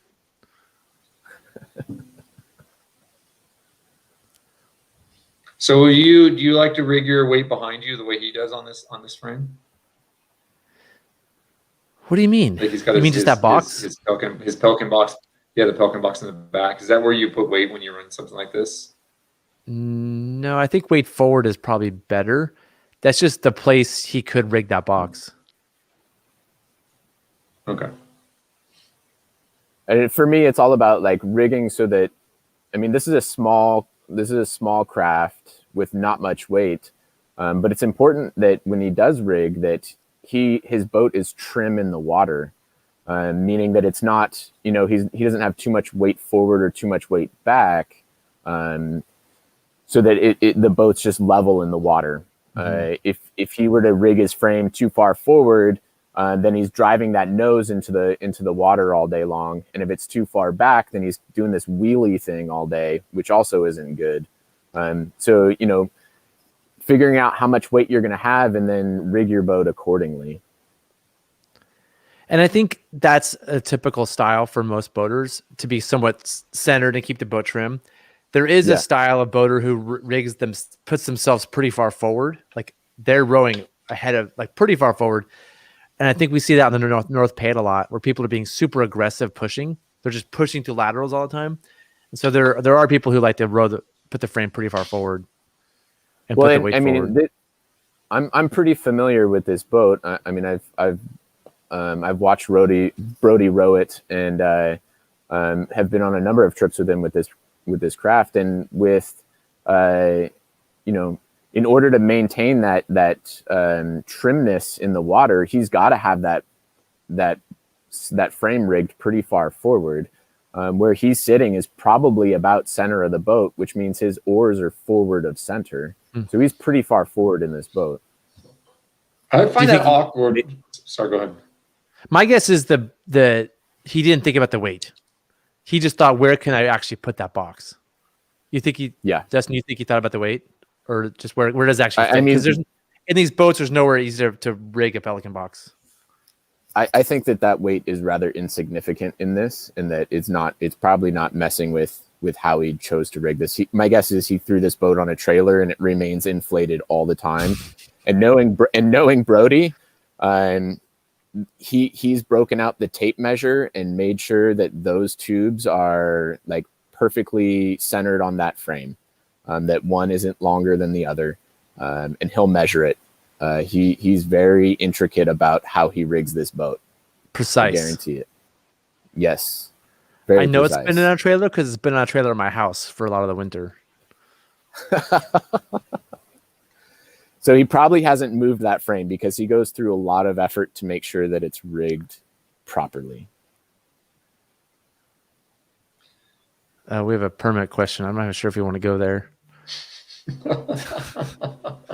Have permits come out then? Has everyone found out if they got? I think today was the permit announcement day. This is called balls to the wall left right here. I've been watching him row. Those he's not INSI outing at all. Like those oars are in a spot. Oh, there he just INSI'd and he shipped. Okay. But as he comes out of that shift, it just the oar handle just spins perfectly in the palm of his hand, and that blade is able to stay right where he wants it. So he's pretty confident coming out of that ship that his blade. And you notice he's probably not even checking it. It looks like maybe he checks it a couple times, but I guarantee you he's pretty confident in where his blade is in the water. So right here he goes, ship. I think what we're talking about is down here. He goes a little bit INSI and then ships. INSI, I'm not sure if that's purposeful. INSI right there, ship. And right back to work. Yeah. I mean, I think my general take is what Brody's doing.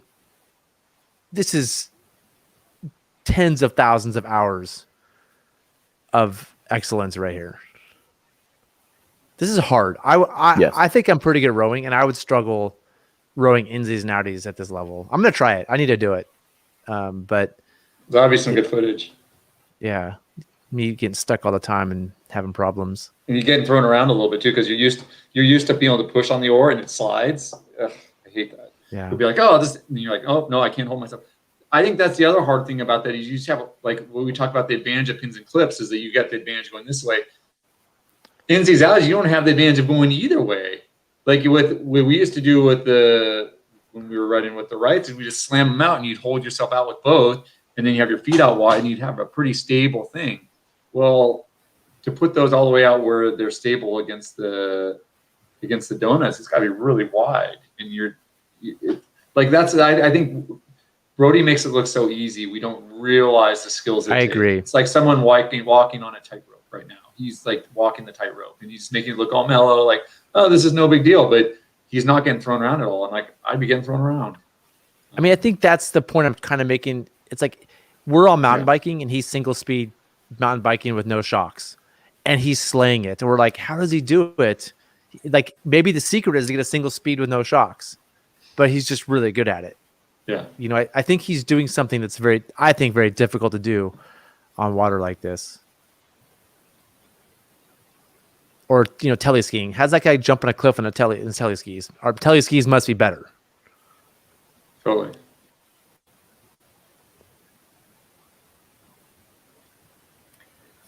You know, I watched most of this video yesterday. Is there anything that like where he doesn't hit his line? Is there any part where he doesn't hit his line? You know, I think Brody made a comment to me when he watched it that he felt like he was off a little bit at initiation, which we talked. I mean, I think that's one thing he said. He felt a little bit off. Let's go back there. I mean, if I didn't find it where he was off his line, but I believe he thinks that. We'll get there in a second.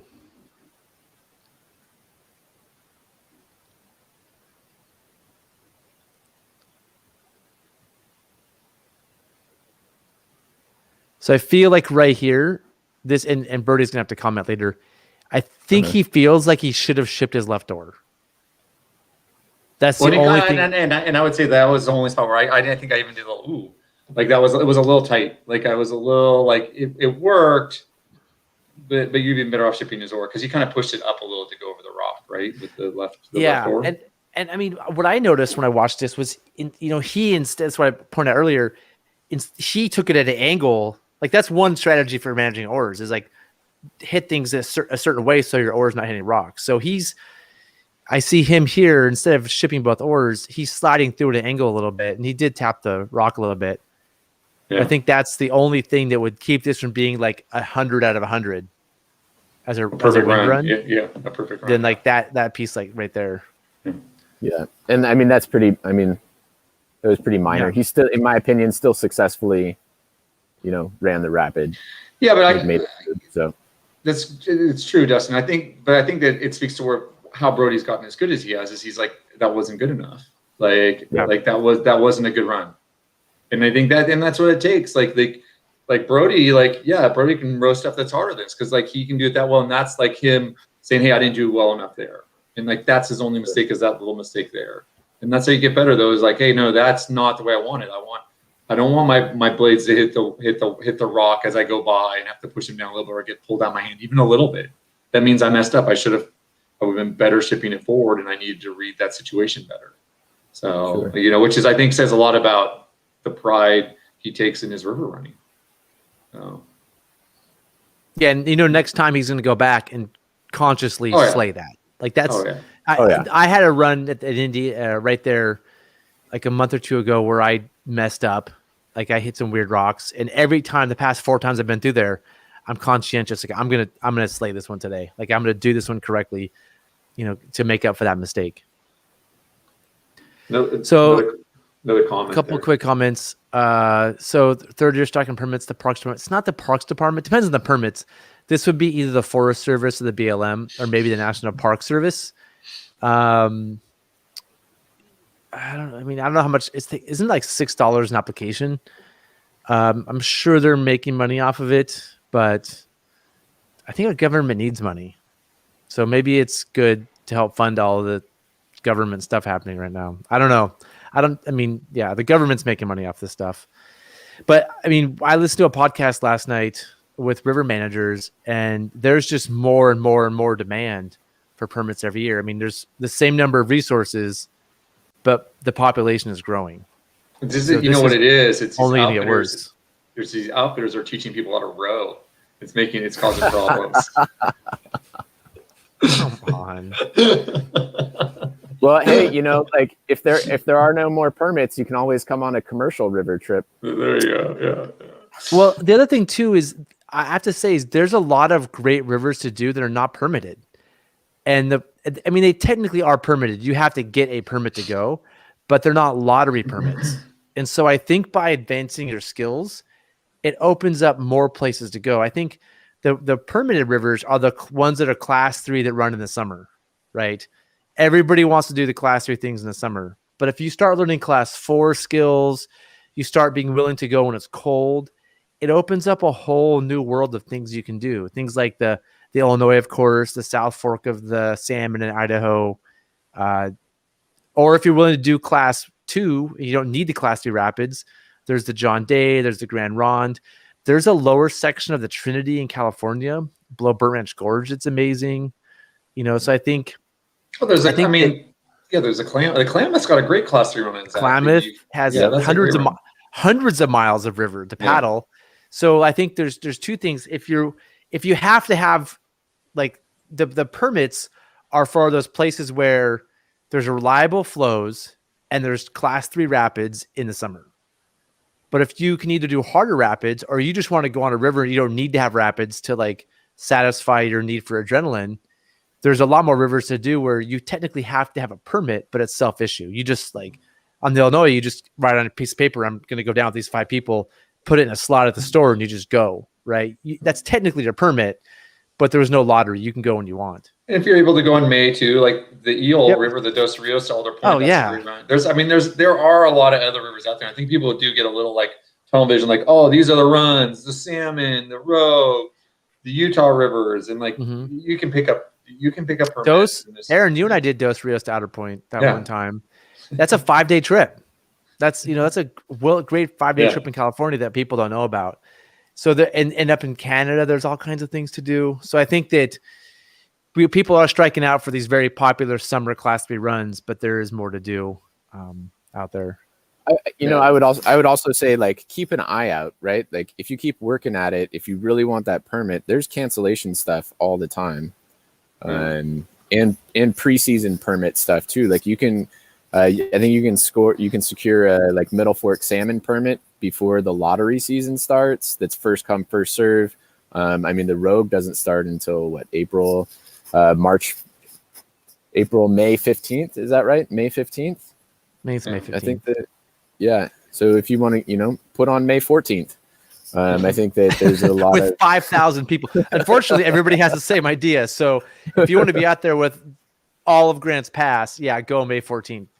But I think if you work at it, you can find those cancellations, and you just need to be flexible on your dates. I think that's the biggest thing. And I just want to go back to what you said about the Middle Fork of the Salmon. Going in May is not for everybody. The river can be higher. It's cold. You may not even be able to get to put in. So unfortunately that's not for everybody. But if you're willing to go low water in September, it's a little easier to get a permit in September than it is, July 4th when everybody wants to go. And Dustin, to piggyback on what you said, another one like Peter mentions the Selway. Like the Selway season ends middle of July, and so they usually have a huge snowpack. You can go post permit season. And there's a lot of people out there, and so you're not the only one who gets to launch that day. But you can get out there and you can go see that river. And and there's a big snowpack. When the snowpacks are out of their normal ranges, I think when they're on the really low end, there's opportunities to go early season, and when they're really big, there's opportunities to go late season. So there is a lot of workarounds if you're a little bit creative, and there's just so many spectacular runs. I think that's the other thing is like don't get locked in to those couple runs. Like we haven't even talked about the Oahe. There's over 250 miles of river to be run up there. You could do a trip longer than the Grand Canyon trip up there. I ran into some friends. I did back-to-back Oahe trips, a middle and a lower, and they were on a 30-day trip, and I ran into them twice.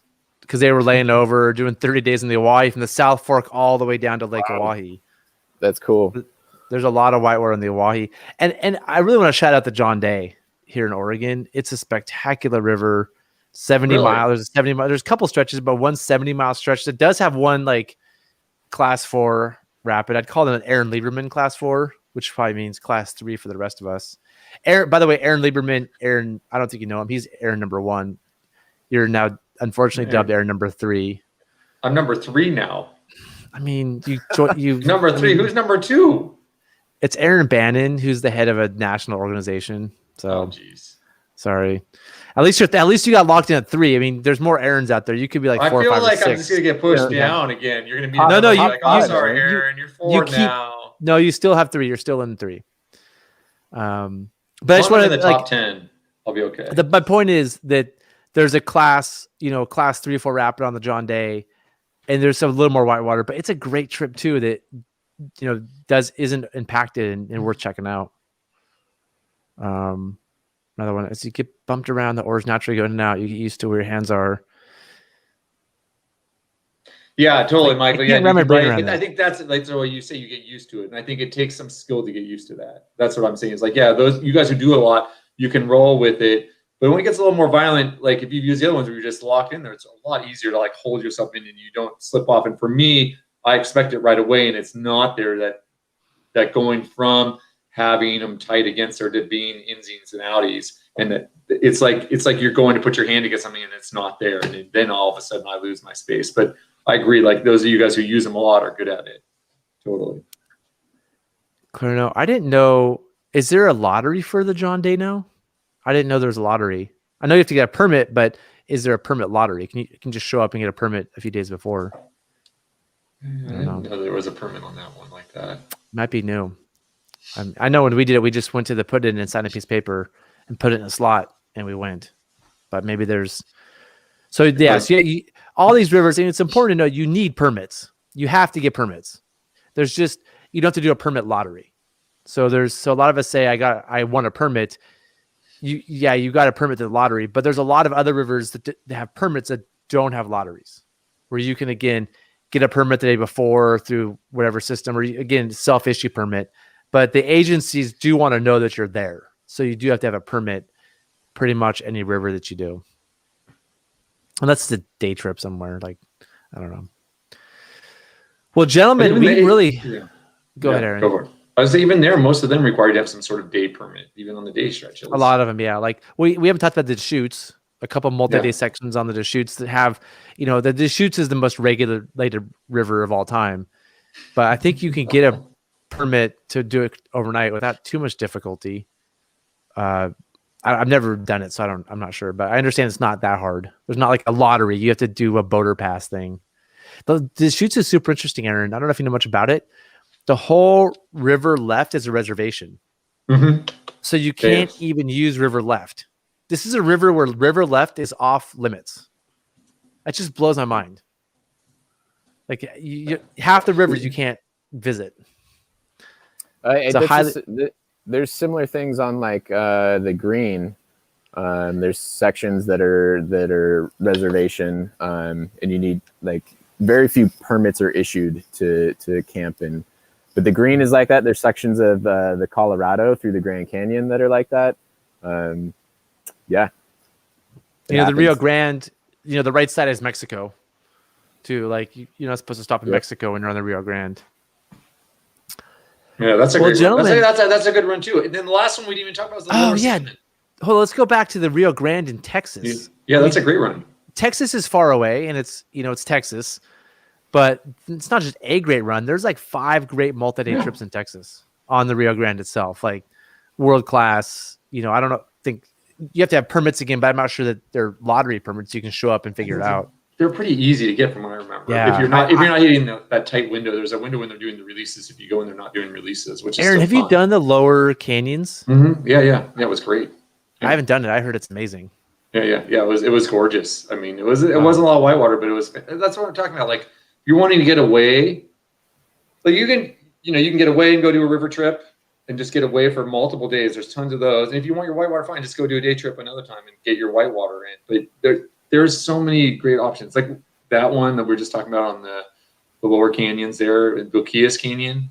I get confused. Yeah. Are they the same? Is Boquillas and lower the same, or are those two different? No, the lower canyon is like that 5 to 7 day trip. Boquillas is just a few days. It's like 2 or 3 days. Okay. Yeah. Both so there's like I can't remember all the names, but there's like above the lower canyons, there's like 3 or 4 different multi-day sections. And then there's the famous lower stretch, which I've never done, but I've heard is just spectacular. Mostly canoeing, so it's not like if you're in a whitewater, you don't want to get in the canoe. Oh, it was so fun. We did it in a canoe, and that's what we did. It was a riot. I had so much fun. Yeah, it was great. Like you're in these little class 2 little riffles. You're just like, this is scary. It was really good. We had a little portage we had to do in one spot. Yeah, it was. You just can't bring all your stuff. Canoe you can fit a lot. Yeah, a lot, but you can't bring all the stuff. You're not going to bring all the chairs and the big coolers and the boxes full of food and the umbrellas and all the stuff. Yeah. All right, Heidi, we have one more comment from Heidi, and we'll try to wrap this up. The flip tabs, or the spinnies. Friction. Run Insies, outies. Well, Aaron had mentioned the wax, the paraffin. Yeah. But I think she's talking about, I think what Heidi's talking about is, I'm going to make myself big again, everyone. Yeah.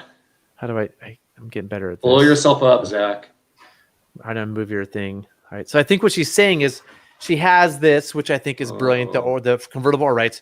When she pops this up, that the ore lock, let's see if I have one. I don't have one handy. The ore lock against this has a lot of friction, where I think along this it's less. So this is the regular stopper. That there's friction right here that's annoying. That's what I think she's saying. And I don't know if there's a solution for that. Well, I think like you talk about making sure that the rope doesn't have too much friction on it. And the other thing is the angle. If your ore is too angled, I feel like it creates more friction. If there's less of an angle between the donut and the lock. Wait, so are you saying like if it's like this, there's less friction? When it's like this, there's more friction? I believe so. So that has to do with your geometry of your frame. Yeah. Right. And I mean, you could open your ore lock up a little bit. I mean, I wouldn't suggest opening it up a ton, but if you opened it up a little bit, it might decrease the amount that it's pinching on the top of your ore. Yeah. I'm looking for an ore lock right now. That makes sense. Like basically make them a little wider. Yeah. But Aaron, sometimes they pinch down there too, but they'll pinch it's not rounded right to fit in there. It's not smooth at the bottom. The ore isn't fitting in there right and going. It's like kind of pinched in there. And like you said, Dustin, you have to open it up a little bit. And so, but then you try to open up and then it pops out. Sometimes it seems like, so I mean, I don't know enough, but the locks just don't fit right for the certain ores sometimes. So the rope wrap is too wide on the ore. There's something like that. And they make ore locks in different diameters. Like you can just get a bigger diameter ore lock. Yeah. Yeah. So this is, here's an ore lock on it. I found one. And so what you guys are saying is, what Heidi's saying is there's friction here when she rows. And so there's two things. One is just make this just bigger. Just grab a hammer and hit it a few times. Open it up. Open it up to make it wider. But I think Aaron's point is I really like is that when it's like this kind of angle, it's not too bad. When it's angled like this, you kind of see how it creates more angle with a lock. It actually pinches it a little bit. Yeah, and that could be a problem. And one thing I'm finding when we do private classes a lot, people show up with their equipment, and for some reason they're sitting really high on a seat.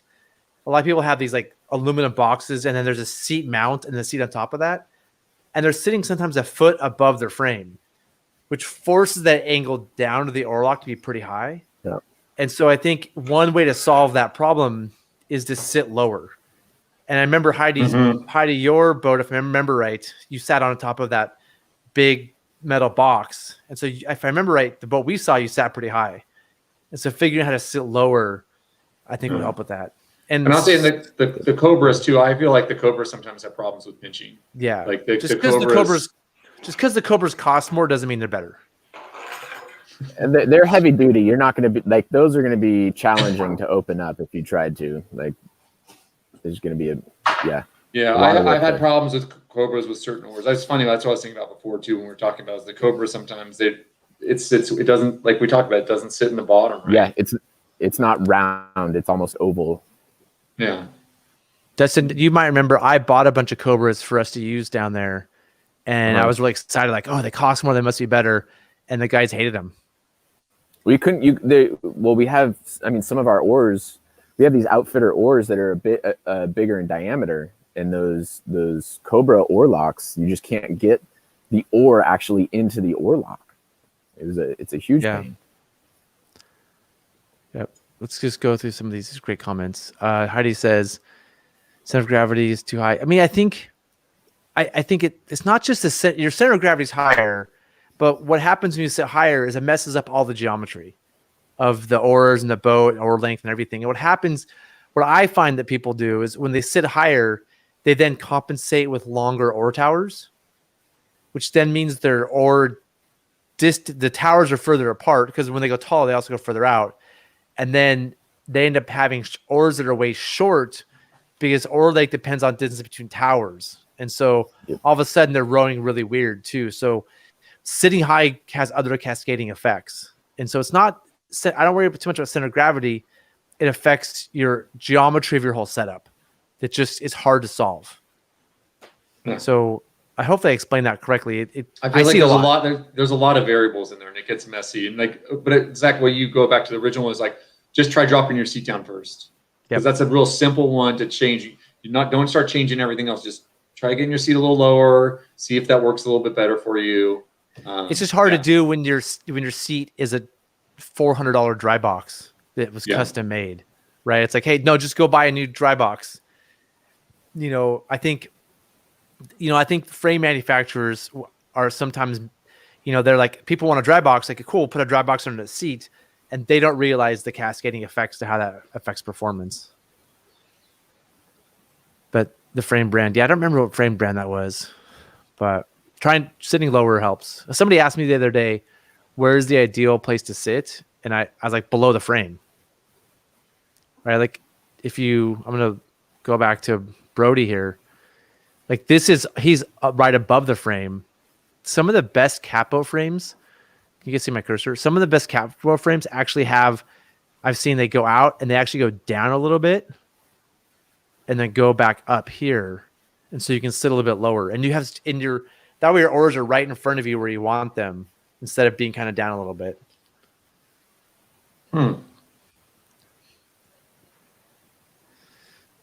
Heidi, we can. Yeah, I mean, the Rectech, yeah. Maybe just get a new frame. These dusty. I mean, Timmy at Rectech makes good frames. I like Timmy a lot. He does good stuff. But this frame that Brody has, the DRL frame, is a great frame too. And it's made just to cap boat. But she could also just take it out on a lake or whatever, and just take the dry box out and put a board across and just try it lower without like going and changing everything. I just like take a couple of 2x4s and tie them down and just row it around on a lake and see how it feels. Yeah. Just to see if that even makes a difference, because maybe it doesn't. And maybe it's just your lock is too narrow. Maybe you need a different lock. Like there's some simple variables to try. If you got a frame with some different locks, you can maybe throw one of those in and try that out and see that too. Before you go buying a whole new system, just test a couple of different things and see what's going on with it. Say, and I'm going to go out on a limb here. I'm going to go out on a limb here, Aaron, and say, just get the new frame. Like, I've just been through this so many times. I already know the answer. Well, you can go before you say buy the new frame, though. Wouldn't you say try out a new frame before you buy it? Don't just ask. I've done this so many times where I'm like, no, let's try it out. Let's try it, and then we do it, and it always makes it better. Like sitting just above the frame level is good. Higher than that, things just start getting out of control. But wouldn't you say? I agree, but would you say it's better to try one out before you buy one, though? No. Don't go just buy another new one. If you have tons of free time, listen to Aaron. Wait, so you're just saying go buy one and not know that it's going to fit you better? That makes no sense. I'm saying spend money. Zach's like, what I'm saying, Aaron, is it will work. No. Aaron, I Rich know you like guy. to call me a rich outfitter, which is not the case. But what I do want to say is I've been through this so many times. I know what the answer is going to be. I just and I value my time and I value Heidi's time. So, I think this is the point. I think this is it. Like that frame Heidi has is made for like doing the rogue. It's great if you want to do the rogue because you have a dry box. You're gonna sit on a dry box. You're gonna put food in there. You're gonna have a spot for stuff. It's great for that. But if you want to go run the wind or the whatever, you definitely you want performance. You first of all want it lighter. Like all that dry box and stuff is weight, so it's harder to move the boat. And you want a more ergonomic position. And so I think that's the trade-off. Do you want a dry box to put all your stuff, or do you want performance? And I think that Heidi's frame provides the dry box and the Cadillac stuff. And I'm going to say, I know Heidi wants to go advance on more difficult rivers. I already know this. And so I know for a fact that lowering, it's not about where your center of gravity is as much. It's just lowering yourself down so your oars placement is right is key. Aaron, you're nodding. And then you're getting into that. I agree with everything you said. Boats and like. I'm just saying, you need to have something out before you buy it. That's all I'm saying, Zach. Just try something out before you buy it to make sure it fits you, because Heidi's a different size than you. You're like, yeah, that frame's great, and you're like 6'3", and so someone tells you this frame's great, and you buy it, and you're like, oh, this doesn't work for me, And so if you can, that's what I'm saying. If you can and have that option, you're like with other people on you're all doing catarafting together. See, here's the problem. Try your boat out for just spin around. Here's the problem, Aaron. I find is people don't just have the option to try stuff out. They kind of have to trust whoever sells them the stuff. It's not like you can, let me try out these tubes. Let me go demo this frame. Let me try 9.5 foot oars and some 10 foot oars. There's nowhere to try things out, right? You basically buy things based on advice. Well, I thought they could take one of your courses, Zach, and then I could try out some different boats. Isn't that what you do? I was just gonna say that, Aaron. come do a rowing school on the road for 5 days. We got catarafts and rafts and frames and oars. There's no way to do that. Our courses are pretty much sold out, though, unfortunately. But Dustin, if Dustin has some extra availability this spring, we'll add another course. We're still waiting to see how Dustin. We'll have more courses if Dustin's schedule allows. So don't put this on me. This is actually on Dustin. So we'll find out soon if we have more courses available. But I think I'll let you know as soon as I know. Yep. No, I know. I'm sitting by my phone all the time waiting to hear what your future holds. I really enjoy this. I really enjoy that you're there at the warehouse, making sure that it's not being broken into. So thank you. So what height oar towers would have? What length those oars of the same size as does? We're nearly the same height. Those are probably 8-inch oar towers, I'm guessing, which is a pretty standard size. And Brody's running 9.5. Brody will comment. Brody's gonna watch. He's working right now, but when he'll comment later. I'm pretty sure we've talked about how we think the 9.5. Some things Brody and I've talked about a bit. And Brody, if I paraphrase you wrong, sorry, is that no oar should be shorter than 9 feet. That's just anything less than 9 feet is just disgusting. And the 9.5 is maybe the perfect oar for most things. I agree with that one. 9.5 foot oars are amazing. You can do a lot with a 9.5 foot oar. You can do a lot. Dustin, you can row an 18-foot boat with them. It just sucks. Yeah, that's the one thing you would want to do. You could do it. Yeah. And it's 16. There's a number of guides out here. There was a number of guides out here on the Rogue for a few years that were running like 9 or 9.5 foot oars on 18-foot gear boats, and they were like speedboaters. Like that's all they did was just gear boat with them, like really fast, like this. Lots of reps. Yeah. Oh, they would have them out wide so they get into the water. But I've rowed that's a very similar boat to what Brody's rowing, and I think I prefer the 9s on it. I mean, I think that's just preference, but Brody, will you please leave a comment that Dustin's wrong on this? That's just the wrong answer. 9 foot is the shortest, or 9 foot is the shortest or any boat should ever have, unless it's like a mini me or something. Wait a minute, Zach. I've told you I used to run 8 foot 10-inch oars on the creek. Dustin, you go first. Yeah. Oh, I was gonna say, do you remember that red cat that you had that you sold me? Yeah. Those are 8-foot oars. Yeah, I mean that's a And I wouldn't unique go, boat. and I wouldn't put 9-foot. I wouldn't put 9-foot oars on it. No, I wouldn't either. That So boat, there that are, boat is so are tiny. there's stipulations. Yeah, well, there's it like is small. kids boats. That's like a kids boat. So like a mini, like so. I think the whole mini boat world, like our friend Daniel Stillman, all those guys he's boating with back east are running those little they're rowing the Thunder Clouds and the Fat Cats and the Mini Maxes. I think that's a separate world. And the little wing boat you have, there's like a whole world of mini boats that I think can handle 8-foot oars. But I'm going to say for normal boats, there's never should have anything shorter than 9. 9's like a bare minimum of an oar. That's interesting. Yeah. No, I would kind of agree with that, but I think also in the east they're running like the rivers are like much shallower a lot of the time, and so like not diving that oar as deep into the water. Yeah, I mean, I'm going to say that cat boat that Brody has, that is I think it's a 12 and a half. I sure wish Brody was here to answer questions, but he wishes he was here too. He just texted me, so he's probably somehow listening. But I run a smaller Sotar cat than Brody, and I run 10-foot oars at low water. So but Zach, you're macho. It's so awesome. It's not macho because it takes less strength. It's more finesse. I think it's or management. It takes more strength. It takes more strength. No. Yeah. No. You can stop that thing so easy. The physics behind it is Dustin's right about the physics, Zach. You should be better on it. It takes more strength. You're changing your because your lever arm, the amount of oar on the outside of if you're running they're overlapping. Oh, okay. They're pretty they're a little overlapping, which makes shipping harder. So I have to be really careful about shipping. But when you have so much oar on the inside, you can stop this boat on nothing. It's so awesome. It takes nothing to move the boat around. So my point is I think it's already an incredibly light boat. Why do you need that much more leverage? Because you can stop it anywhere. and for I don't think you need longer oars for that though. No, and for surfing, right? When you're surfing, you can really just stop the boat and surf forever. Whereas shorter oars, you can't catch surfs on the fly.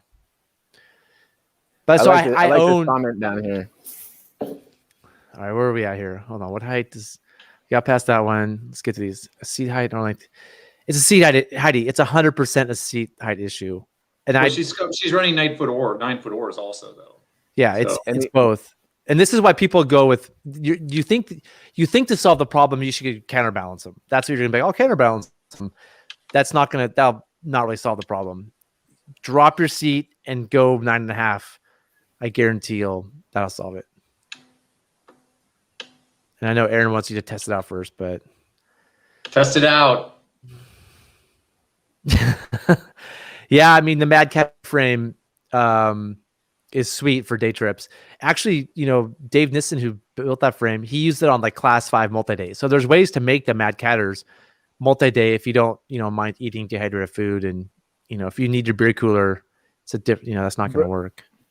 Brody took that exact boat and frame on. I think we did a 4-day rogue trip. I mean, if you're out with other folks too, he carried his own personal gear and a little bit of stuff, and just rely on. You become like a kayaker at that point. All the rafters carry your gear for you. No, exactly like a kayaker. You're basically a kayaker in that boat. But yeah, the Mad Catter boat is pretty sweet. He could get a drop bag.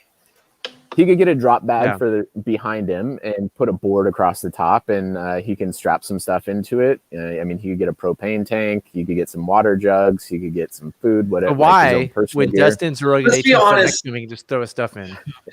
Why bring all that stuff anyways? And you have to haul it all down to the river, and you have to haul it all home. Why don't you just go light so you can just enjoy being out in the river and running the river? Different schools of thought. Yeah. Are we at the end? Sorry. Oh, we're so close. We're so close. Let's power through this.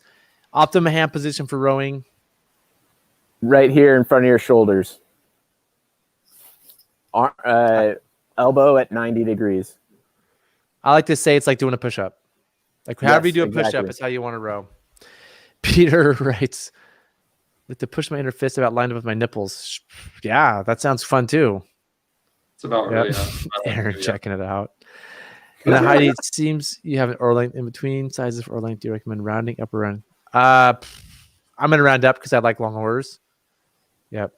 But sometimes that oar length formula gives some drastically long oar lengths. Like I was with somebody the other day who had like a 14-foot boat, and based on a setup, it recommended 11-foot oars. So I mean, it was more of a symptomatic of a setup, but I'd round up a little bit with the I think a lot of it has to just do with the distance in between the oar towers. That's real. I think that's a huge part of it. Dustin, that's the formula. I don't know if you watch Gear Garage religiously, but we talked about it. It comes down to what did we come up with? The golden ratio. 1.63. Right? It's based on the golden. Yeah, it's based on the golden ratio. Well, so the thing we came up with, and Dustin helped me with this. He helped me measure a bunch of oars as I was figuring this out, and I think we checked a bunch of things, and I'm going to call it 1.63 because then I can like put my stamp on it as it's a number I made up. But it's so close to 1.618, which is the golden ratio. So that would actually be rounding down a little bit, right? Like that's a slightly shorter oar. But if you had an oar that came out as like 9.35 feet, like maybe you round up to 9.5 feet. Yeah. Or you call Sawyer and you get a 9.4. Or you just cut off a little bit. If you just cut a little bit of the handle off, you're fine. Right. Choke down on the oar a little bit. Yeah. Oh yeah, we used to cut down oars all the time. Yeah. Yeah. All right, I'm gonna before you close this down, Aaron, I just want to say this. This started off as an utter disaster.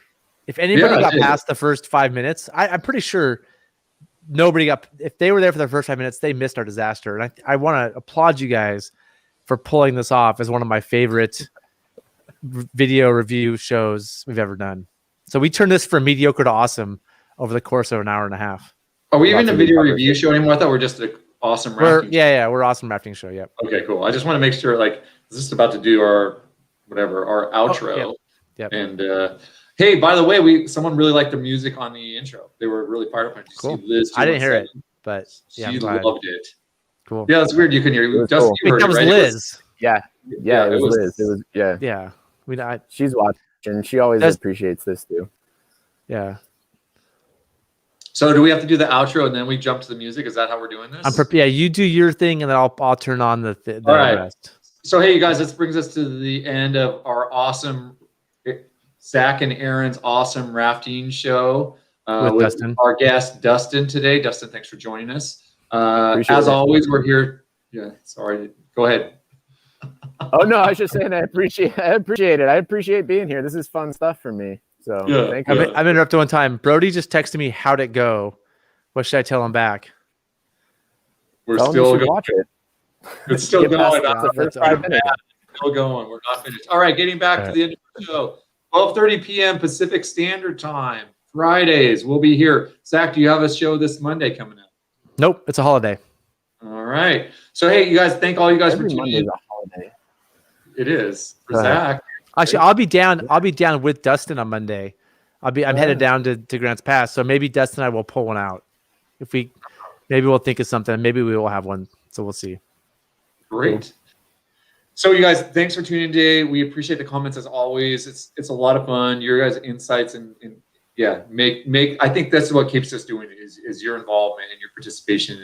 And also just wanted to say, if you haven't done so, if you've got some video footage you want to share with us, great. Leave us a note in the messages. If you're watching this later on, you've got questions, leave a note in the comments below and we'll address it next week or respond to you right there. If you haven't slapped that like button, please do it because we need the likes and we need people to subscribe to get the word out on our amazing, awesome show. And the last thing is don't forget to hit that bell to get notifications for any time Zach posts anything new on YouTube.